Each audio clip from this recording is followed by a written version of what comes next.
Tonight, ready to rumble, President Biden and former President Trump agreeing to debate ahead of the November election. So much trash talking now, Biden and Trump say they're ready for a face-to-face showdown with the presidency on the line. Both agreeing to sidestep the Presidential Debate Commission, blowing up traditional debates as we know it. What we can expect when the two take the stage together, the new details we've just learned, and why is President Biden doing it this way? We'll explain.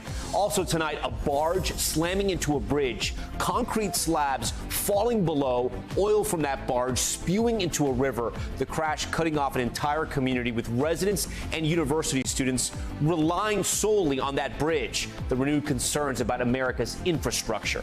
Mayor Adams doubles down. The New York mayor making racist comments about migrants, saying they are excellent swimmers. Today, a Telemundo anchor confronting him, but Adams refusing to back down. We'll show you what he said and talk to the anchor who got the interview.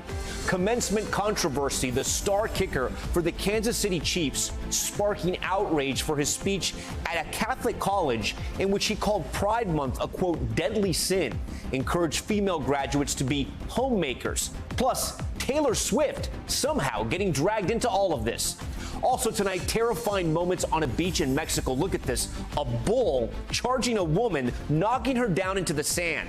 What one beachgoer had to do to finally get that bull to back off. And heroes emerging from the deadly flood disaster in Brazil, with more than 150 people killed and entire neighborhoods underwater. The elite athletes now putting their Olympic dreams on hold to stay home and rescue those people. Top story starts right now.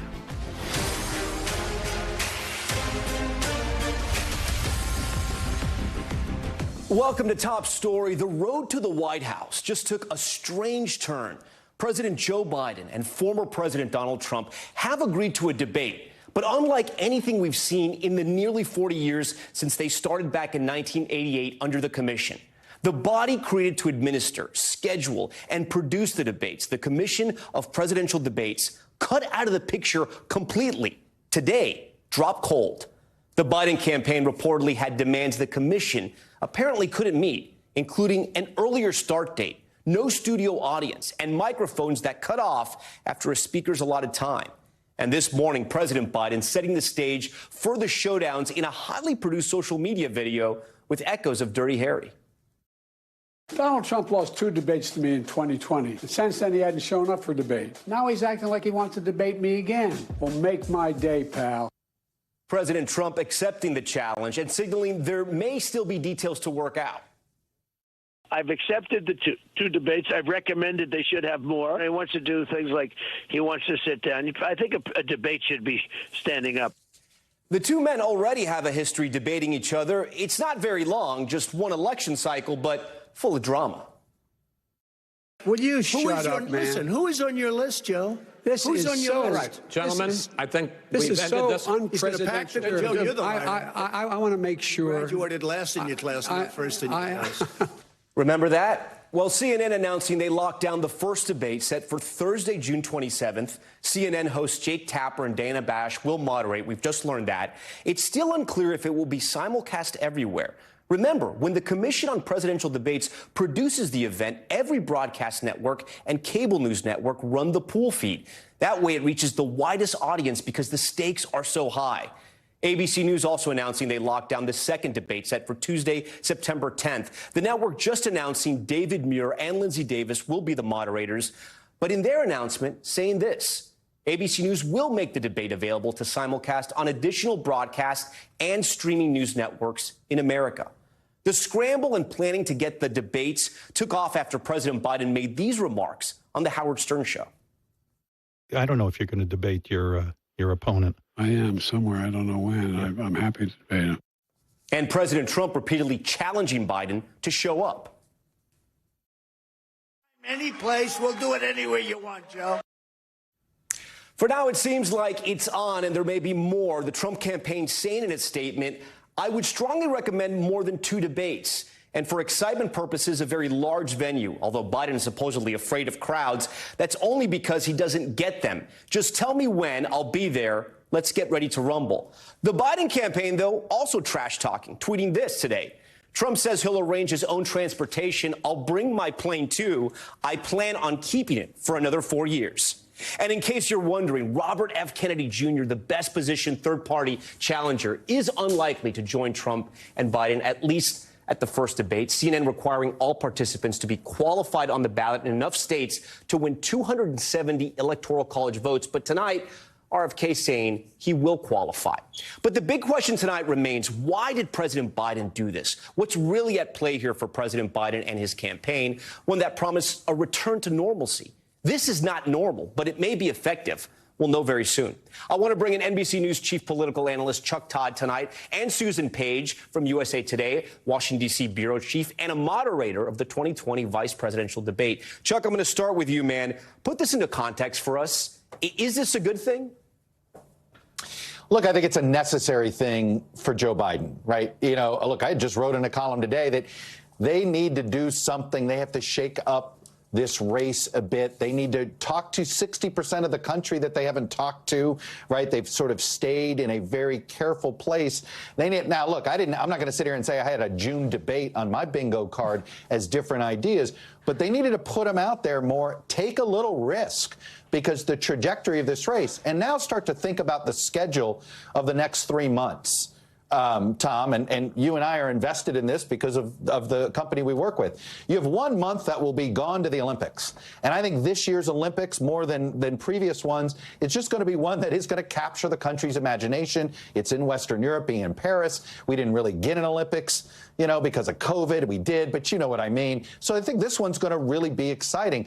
That's a whole month that Joe Biden can't talk to the country. The conventions get in the way. Summer gets in the way.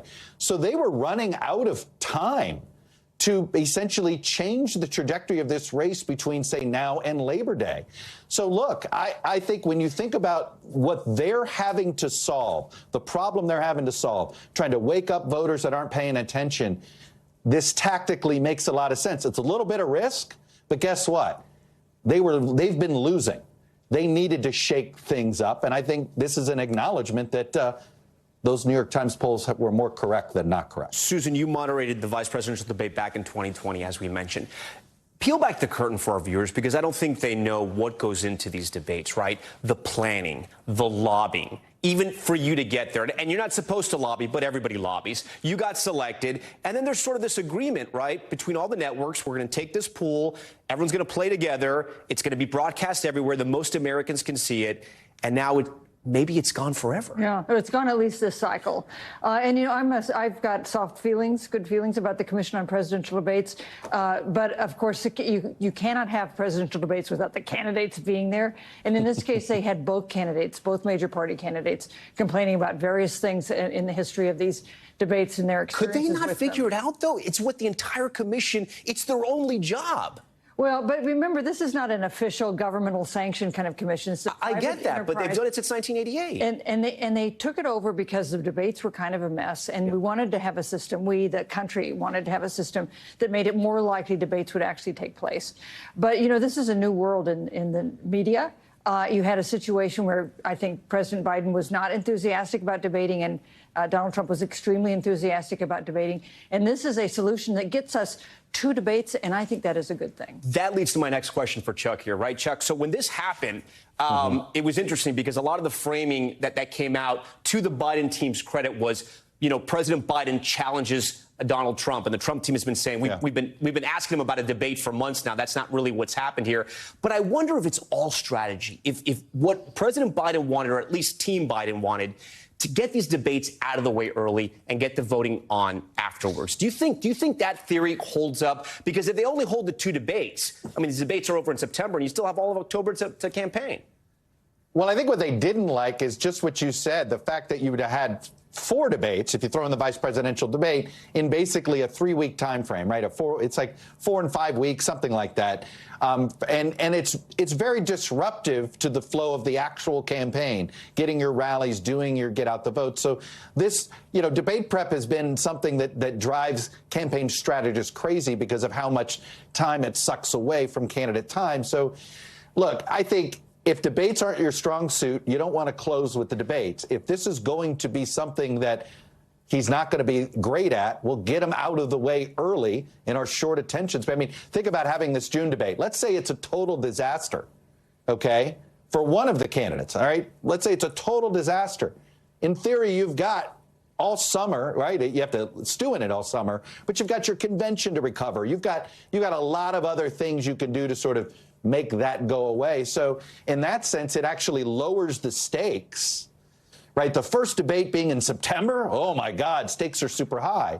First debate in June, even though this feels high stakes to us right now, in theory, it's lower stakes, right? Because you do have some potential recovery, rest areas along the road, namely your convention. Susan, we live in an age of disruption, right? It was bound to happen. Our entire industry is being disrupted every single second.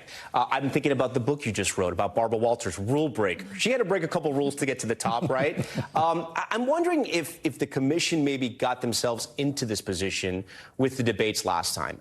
Your debate went off successfully. Another great debate went off successfully, I think, with Lester. And then there was the famous Chris Wallace debate. And that was just a total nightmare for everybody involved, including America that watched. Do you think that moment led to this? And I'm not putting this solely on Chris Wallace's shoulders, but do you think because of that we have this now? Yeah, I don't think any moderator could have controlled that first debate, but I think it led to some of the things we see as conditions that the Biden people put out. No studio audience. We found audiences often become part of the process. That's not helpful, I think, to voters who are watching. And also the idea of cutting off the candidates' mics when they're not supposed to be speaking. That was the thing that I think disrupted Biden the most of all the last time around, that Donald Trump kept interrupting him and wouldn't stop. Part of these negotiations, Chuck, again, to peel back the curtain here, is who exactly is going to moderate, right? And that has been a sticking point for really Democrats and Republicans. But over the recent years, I know it's been a big issue for the Trump campaign. They made these deals with the networks. Then they announced the moderators. You have to assume, and I don't know this, but you have to assume those were talked about. Do you think this gives a lot of room for former President Trump to maybe back out? I mean, as Susan was listing, there's a lot of things that he agreed to, and I was almost surprised that he agreed to all those things because usually he's the one with demands. Look, Tom, you're sort of reading my mind here. I've been surprised at how quick Trump accepted everything, right? He loves to negotiate. Why are you an easy mark, right? I've been trying to go through my head. What is it about this that Trump likes? And the biggest thing I can come up with is he's guaranteed one debate without RFK Jr. Now, I know that the Kennedy campaign thinks it can meet this, get on enough ballots to get to 270 electoral votes by a week before that debate. I think it's a tall order. It's less likely than not. But it's fascinating to me that CNN had that criteria ready. That means it was a part of this. This was sort of part of the negotiation. And so the one thing I'm trying to figure out, what does Trump get out of this? Well, a guarantee of no Kennedy the first time, which is something his campaign needs, right? They feel like they need to talk to a bunch of Kennedy voters or sort of Kennedy-curious voters who they think should be in their camp. That's the only rationale I can come up with of going, because other than that, I'm with you. I'm surprised at how agreeable he's becoming. Then again, he may find out that we're all noting how agreeable he is, and he may just say, hey, I'm going to be disagreeable because I'm Donald Trump and I got to be on brand. I'm not quite sure of this. You mentioned Kennedy. I do want to play this for our viewers because it's been a long time. They may not remember this. Some may not have been alive. Let's show that clip in 1988 from the debate with Ross Perot. Well, they've got a point. I don't have any experience in running up a $4 trillion debt. I don't have any experience in gridlock government where nobody takes responsibility for anything and everybody blames everybody else. I don't have any experience in creating the worst public school system in the industrialized world, the most violent, crime-ridden society in the industrialized world, but I do have a lot of experience in getting things done. Quick correction on my part, 92. Susan, I remember growing up watching that debate because he was such a character. He was so popular on SNL as well. But I remember hearing and watching the news and people saying he was refreshing because he was different. He was kind of doing things his way. And there are people that are following Robert Kennedy Jr. I mean, does he deserve a place on the debate stage at this point, or he hasn't earned it yet? Yeah, well, I covered that debate, and, you know, it was an important part of Ross Perot getting 20% of the vote and affecting the outcome of the election. And that is what Robert F. Kennedy Jr. would like to do this time. A candidate that hasn't run for office before and has grounds to criticize a president and a former president, that is a pretty delightful place for RFK Jr. to be in if he can get there. Chuck, what do you think? I mean, is it going to be a mistake? Do the voters deserve to see him there, or has he not earned that right just yet? Look, I think it's a fair criteria, and I think if he makes the criteria, he ought to be there, right? If he's getting 15% of the polls and he's on enough ballots to get 200 to theoretically get 270 electoral votes. Let me have you just leave you with this, Tom, and think about this. There's another possibility of what happens after this first debate. What if the country is going, wait a minute, really? Isn't there another option? Yeah. Both candidates could perform poorly, right? This could be one of those moments where the country goes, how come there isn't somebody else? And you have a whole summer of that. Look, I've always believed there's opportunity for Kennedy to meet whatever criteria is out there for him to meet. And I haven't seen what ABC's putting out. I assume it's the same criteria as what CNN's criteria was. There's plenty of scenarios in my head of how this summer could play out where Kennedy is qualifying for that ABC debate, Tom. Tough question, but a question we should ask because of what Chuck just said there. Should CNN offer this as a pool and let everyone simulcast it? Oh, absolutely. No question. This is not just a CNN event. This is an event important for the future of the country. Absolutely, they should. Chuck, you think they do it? Oh, I think I'd be shocked if they didn't. This is a whole new world. This is a whole new world, with streaming and the fragmented medium. The whole reason why they're getting an opportunity to have this debate is because we're trying to get the attention of the entire country, right? CNN should actually welcome the opportunity to showcase their journalists in as many places as possible. Great point. I agree with both of you. Chuck Todd, Susan Page, thank you so much for coming on. This was a great conversation. We do have other big news tonight, though, and it's out of Texas. A barge, you've maybe seen the video, crashing into a bridge, causing it to partially collapse. The collision unfolding in Galveston, where officials now fear a massive oil spill may be underway. NBC's Priscilla Thompson has more. Tonight, another scary scene on America's waters. A possible boat that hit the bridge and a power line down and maybe fuel in the water.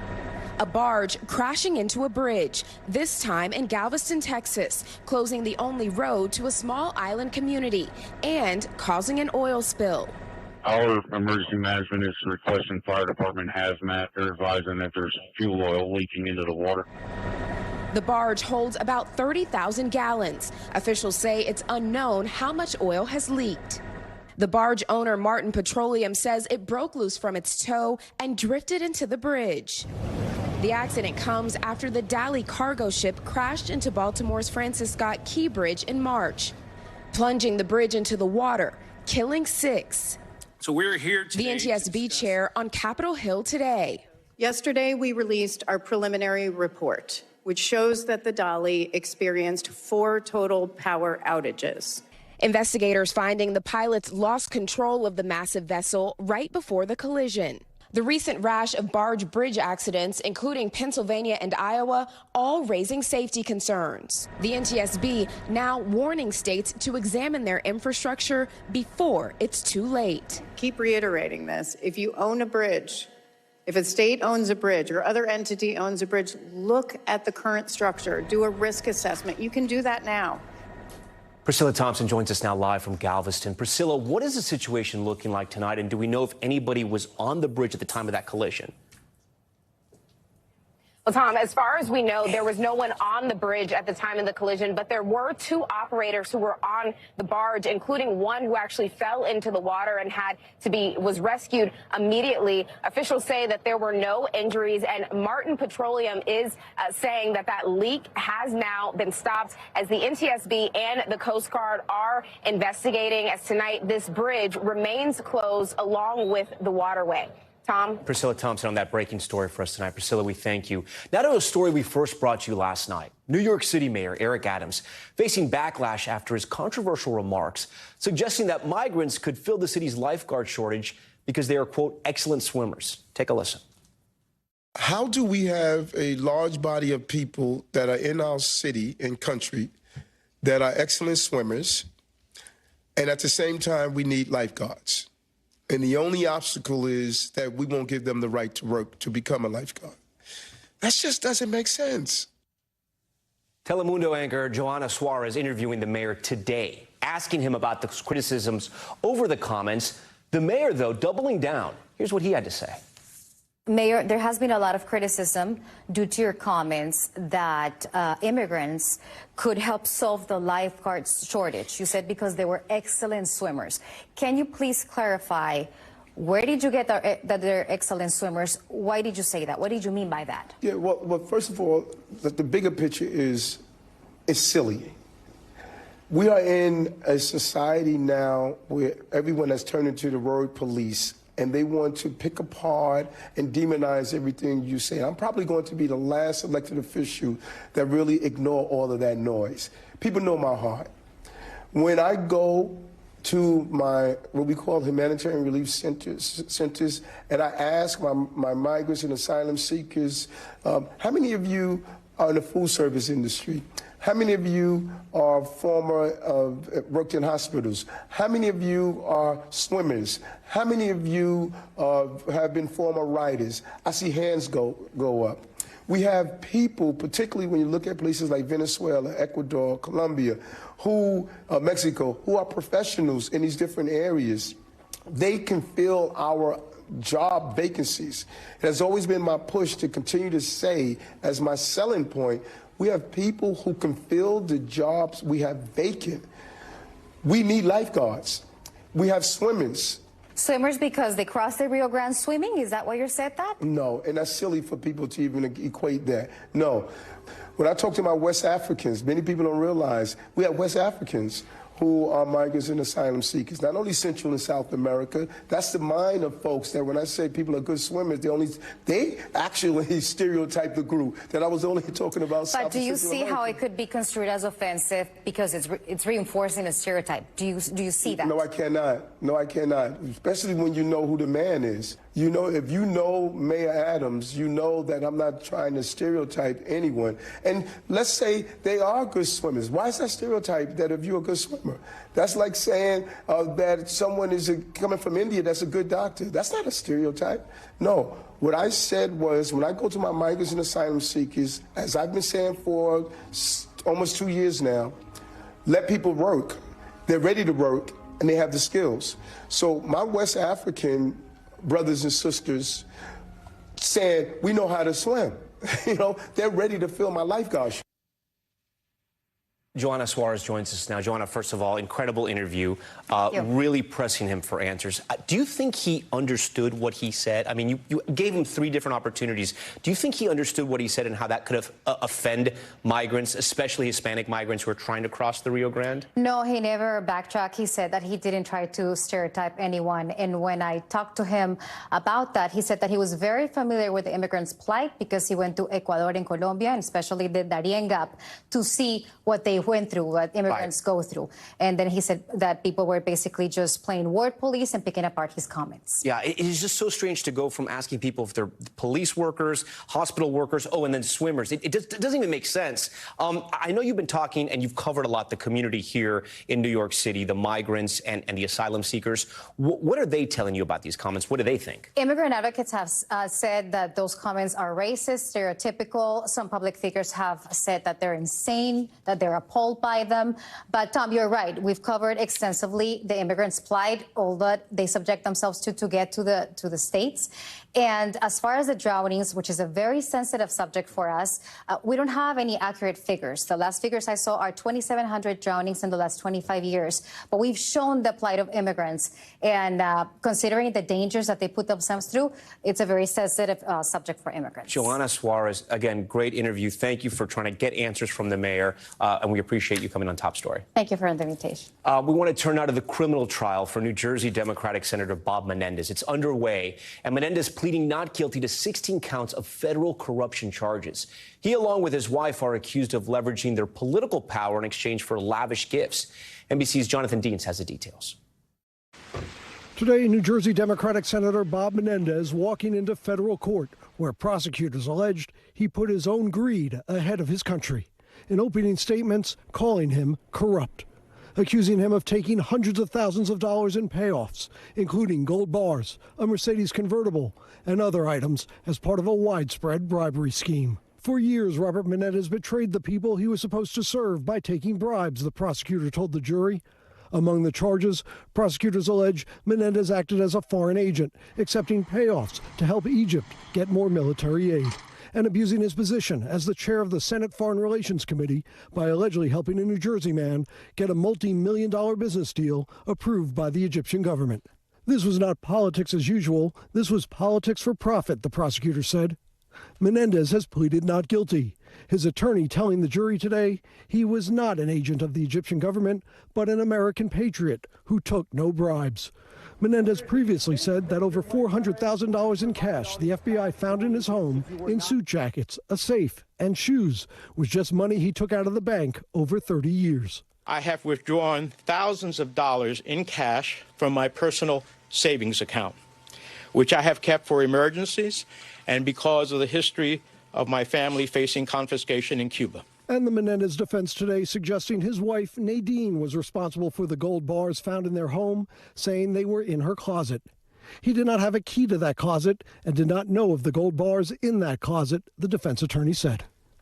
All right, Jonathan Deans joins us now on set live. Jonathan, I want to pick up right where you left off there. They're being tried separately, Menendez and his wife. Could he, it sounds like, blame this all on her? That seems to be part of the defense strategy, to say she was the one collecting money from friends, gold bars from friends. She has pleaded not guilty. She's going to be tried separately later this summer because she has fallen ill. So the senator can make whatever claims he wants about how she kept gold bars in her closet, unbeknownst to him.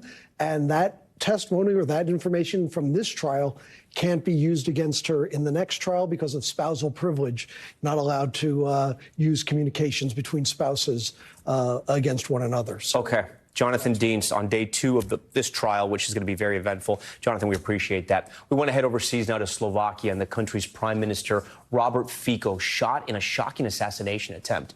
Fico has long been a divisive figure in Slovakia due to his pro-Russian, anti-American stance. The country shares a border with Ukraine, here it is, and Hungary, whose right-wing authoritarian leader has advocated for ending support for Ukraine's defense against Russia's invasion. Authorities arresting a suspect following the shooting, saying an initial investigation found a, quote, clear political motivation. Keir Simmons has the latest.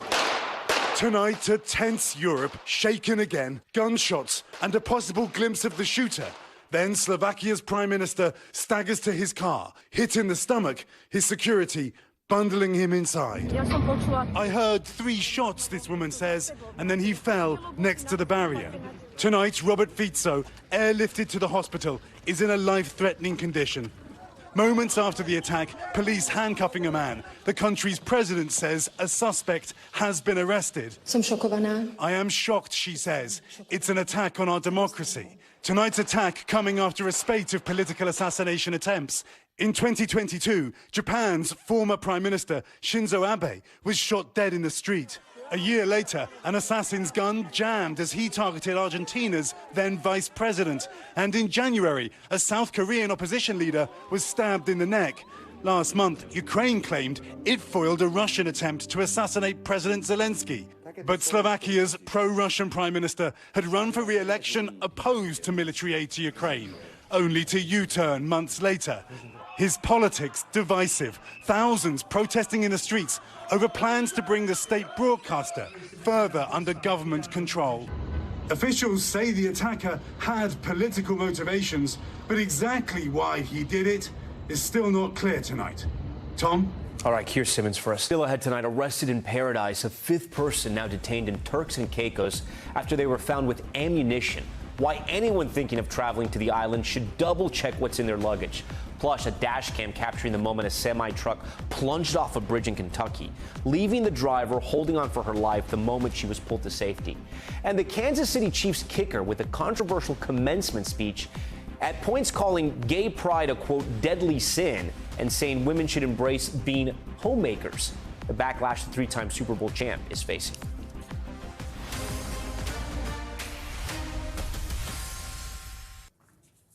We're back now with a graduation speech that's making waves. Kansas City Chiefs kicker and Super Bowl champ Harrisson Butker receiving major backlash for his commencement address at a Catholic liberal arts college over the weekend. The speech taking aim at working women, Pride Month, and even President Biden. NBC's Kathy Park has more. It began much like any other graduation speech. I would like to start off by congratulating all of you for successfully making it to this achievement today. But minutes into this address at Benedictine College, Kansas City Chiefs star kicker Harrisson Butker ramping up the rhetoric, taking aim at President Biden. Our own nation is led by a man who publicly and proudly proclaims his Catholic faith, but at the same time is delusional enough to make the sign of the cross during a pro-abortion rally. The three-time Super Bowl champ, who has made his conservative Catholic beliefs known in previous speeches, then urging female graduates to embrace the title of homemaker. I think it is you, the women, who have had the most diabolical lies told to you. How many of you are sitting here now about to cross this stage and are thinking about all the promotions and titles you are going to get in your career? But I would venture to guess that the majority of you are most excited about your marriage and the children you will bring into this world. His message to young men: be unapologetic in your masculinity, fighting against the cultural emasculation of men. Butker taking aim at LGBTQ Pride Month with a joke. Pride. Not the deadly sin sort of pride that has an entire month dedicated to it. And even quoting Taylor Swift in an apparent jab at some Catholic clergy. Because as my teammate's girlfriend says, familiarity breeds contempt. The speech was met with applause at the small Catholic college. But the backlash online has been fierce. Did he forget that this is a college graduation? I literally don't understand how you can be so sexist, homophobic, and misogynistic all in one speech. On X, one person saying, "This is atrocious. You can find a kicker that's not homophobic and misogynistic pretty easily, I bet." Butker, the Kansas City Chiefs, Benedictine College, and Taylor Swift all not responding to NBC News' request for comment. Now, many shocked fans searching for answers from Butker. What in The Handmaid's Tale is going on? I still love the Chiefs, but I definitely like you a little bit less. All right, Kathy Park joins us tonight from Knoxville, Tennessee. So let's pick up right there, Kathy. This certainly does not seem to go over well with some Chief fans. Can we expect any major fallout from this?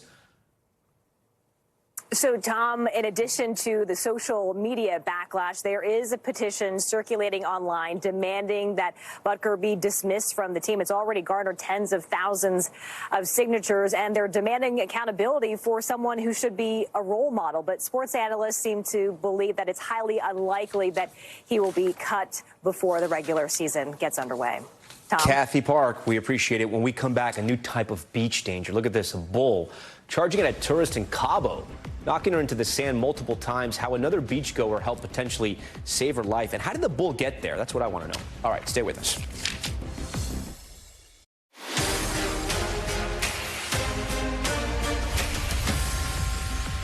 Okay, we're back now with Top Stories news feed. Another visitor detained in Turks and Caicos for ammunition possession.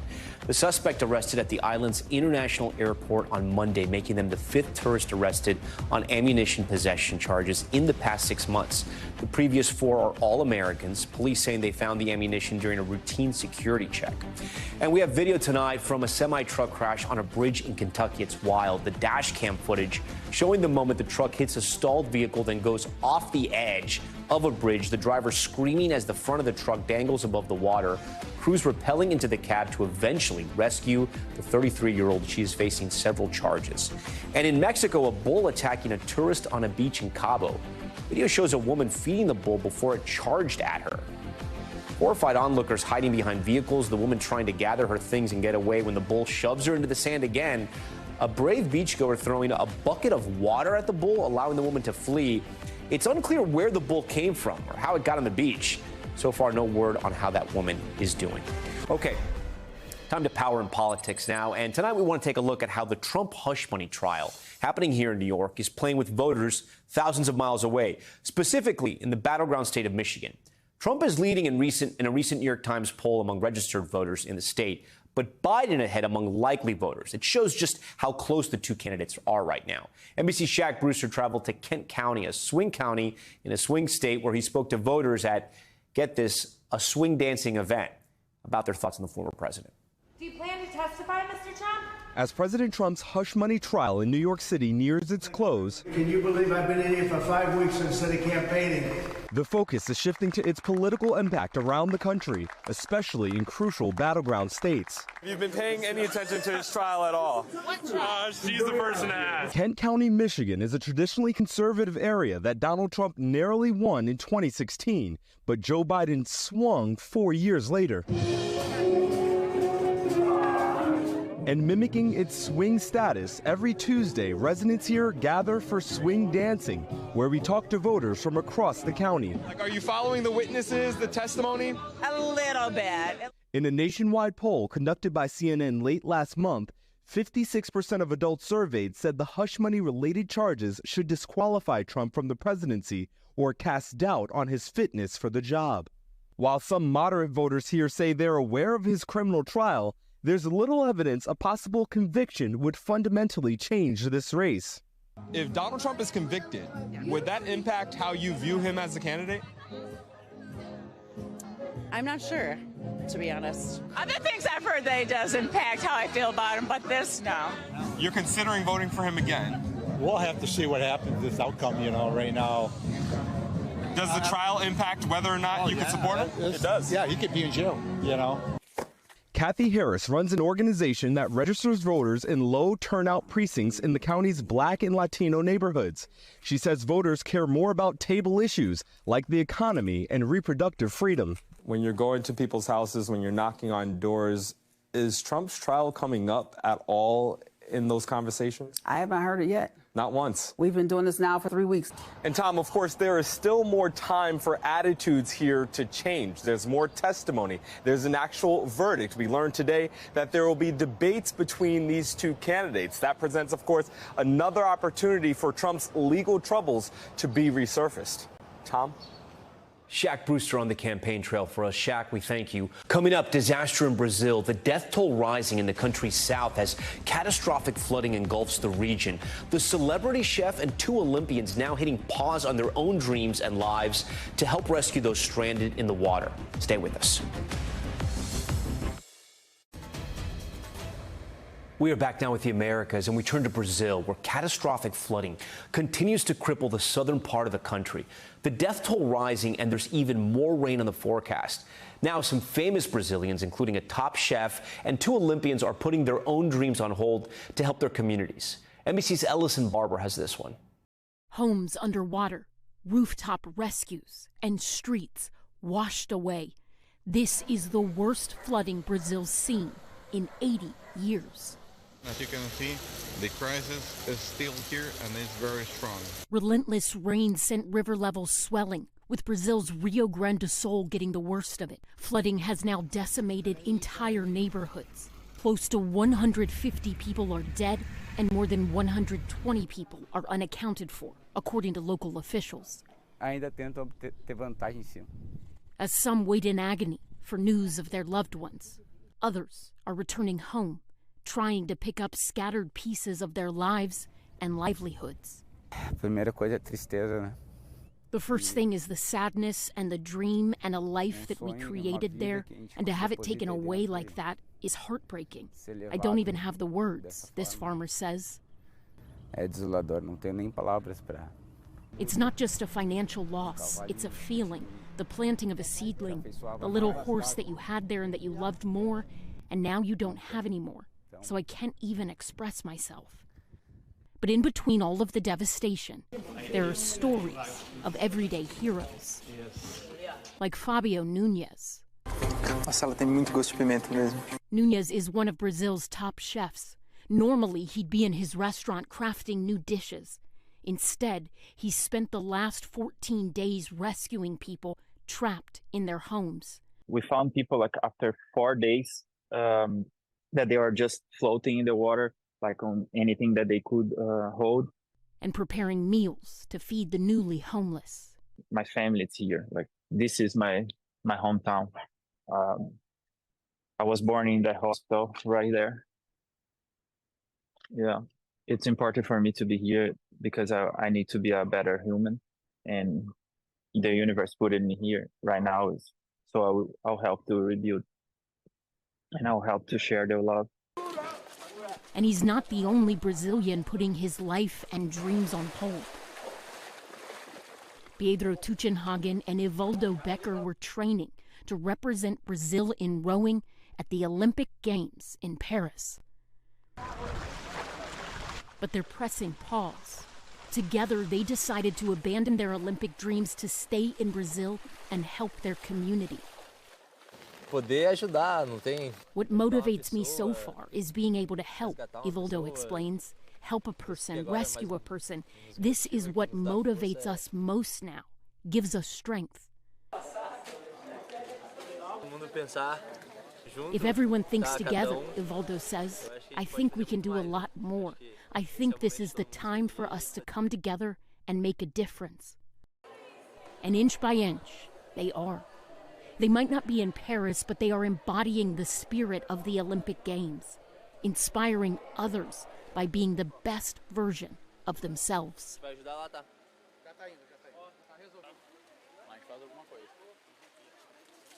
Ellison joins us now here in studio. So, Ellison, this started about 2 weeks ago, and I know one of the big concerns they have there now, it's not only the weather, but it's also disease. Yeah, I mean, there are so many layers here. And look, it was sunny in Brazil today, and our viewers could probably see that in the back of Fabio's interview. But even he said, we know this is temporary. More rain is forecasted in the coming days, and the river levels are so high. There's already so much flooding, and even where water has receded, the ground is so saturated that is incredibly concerning.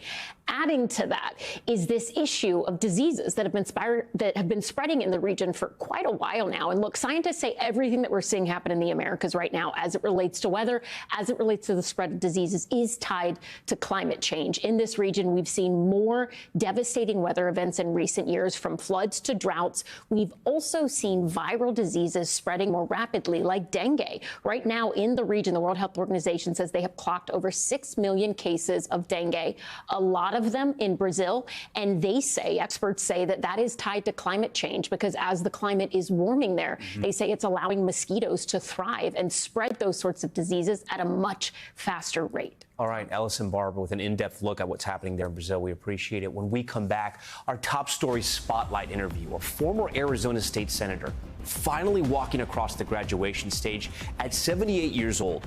The moment coming nearly 6 decades after he was kicked out of college for protesting. What he told me about his life advocating for Latinos and why this moment meant so much to him.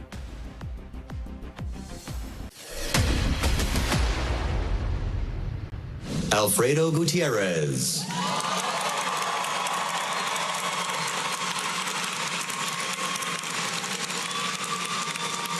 Welcome back. You heard the announcement there. That was Alfredo Gutierrez walking across the stage at his graduation from Arizona State University at 78 years old. It's a moment he's waited nearly 60 years for after a lifetime of leadership and service in the Latino community. Gutierrez, who served his nation during the Vietnam War, also partnered with the iconic civil rights activist Cesar Chavez, organizing and advocating for farm workers in California. In 1972, Gutierrez won a seat in the Arizona State Senate at just 27 years old. He spent 14 years in the legislature fighting for his state to join the Medicaid program, ensuring health care for millions. In the decades since, Gutierrez has stood up for Latinos and migrants in the public and private sectors, helping build schools and community organizations. But one accomplishment had always eluded him, and that was earning a college degree. Back in 1968, Gutierrez was kicked out of ASU while protesting for the rights of Latino laundry workers on campus. Now, more than 55 years later, that dream has finally come true. And tonight, Alfredo Gutierrez joins Top Story in our Spotlight interview. Alfredo, first, thank you so much for being here, and congratulations. Well, thank you. And I want to play that video again for our viewers, and I want you to talk to us about that moment when you received your diploma. What was that like? That was a moment of great pride, great joy, an obligation fulfilled. It was. There were multiple of emotions running through me, but all all of them imbued with happiness for having done it. Talk to me about that moment, though, back in 1968 when you were kicked out of ASU. Why did they kick you out? What did they tell you? Well, I was the visual face, the leader of a protest that ultimately took over the president's office. And the protest was focused on the maltreatment we felt of laundry workers that were cleaning for sororities, and we had asked for a variety of meetings. We were turned down, and ultimately we took over the president's office. I was the public face, and the legislature, the Board of Regents, the press, there were a variety of people demanding my head, so ultimately they got it. This is incredible. Our producers were telling me that you were there for the Hispanic convocation, right? And when you were there, you were kicked out for fighting for the Latinos. And then today there were 4,100 Hispanic students who were also graduating with you. What did that mean for you? Well, I was one of the people who organized the original Hispanic convocation in a nearby Latino community called Guadalupe. The first one was there. There was less than 40 students who took part in it. That was 40 years ago that we did that. And so it was important to be at this convocation. I didn't go to the major graduation, but I went to the Hispanic convocation. I was the keynote speaker in that convocation because I think I had a message, and for once, I think I was the right messenger. I think students were listening to me for what I represent, my life represented, and they knew who I was. They knew what I've done. You know, being a true activist is never easy. It is not simple work. It's difficult, and you have to make a lot of sacrifices. Talk to me about what your life has been like, being somebody who has fought for Latino rights, because at times the movement has been ignored, at times the movement has been shunned, and at times, even early in your life, you were shut out. What has sort of the evolution been like for you? Well, the first advice I give young people who are starting out at this and who are organized, even today, organizing against anti-immigrant legislation that's going on in the state legislature, the first piece of advice is mostly you lose. And you have to be ready for that, and you have to be ready to get up the next day and get on to the fight, because mostly you lose. But what ultimately happens is you win. And you change the tenor of the state, you change the tenor of this nation. You change the definition of justice so that it is ever expanding.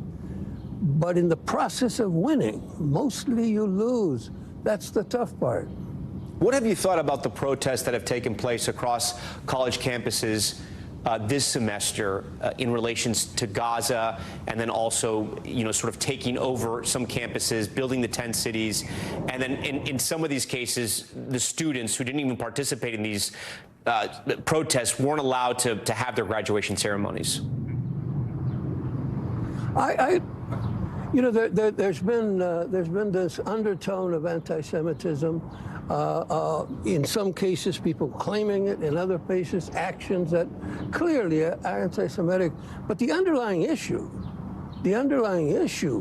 is war. The underlying issue is that a probable genocide is taking place even today. Starvation equals genocide. Bombing equals genocide. That Israel has a right to exist is not in question. That it has a right to defend itself is not in question.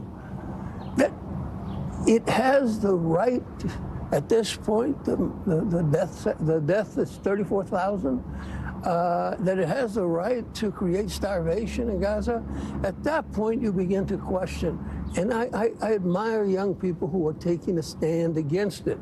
I do want to ask you, if you had a chance to speak to the people who kicked you out of school so many years ago, what would you have told them? Well, let's Let's not go back to what I would have told them then. Let me tell you what I tell them now. Look, they were under immense pressure. They were acting in much the same way that many administrators in colleges are acting today. So in many cases, those pressures that you can witness today were the same pressures going on then. And what do I say to them? I think they thought they were doing the right thing. And in retrospect, 50 years later, life has been good. I've struggled, I've worked hard, but I think I've achieved much of what I would have anyway. Alfredo Gutierrez, congratulations on finally receiving your diploma and your lifetime, your body of work fighting for the community that you believe in, that you're a part of. Thank you very much. And we thank you for watching Top Story tonight. I'm Tom Llamas in New York. Stay right there. More news on the way. Thanks for watching. Stay updated about breaking news and top stories on the NBC News app or follow us on social media.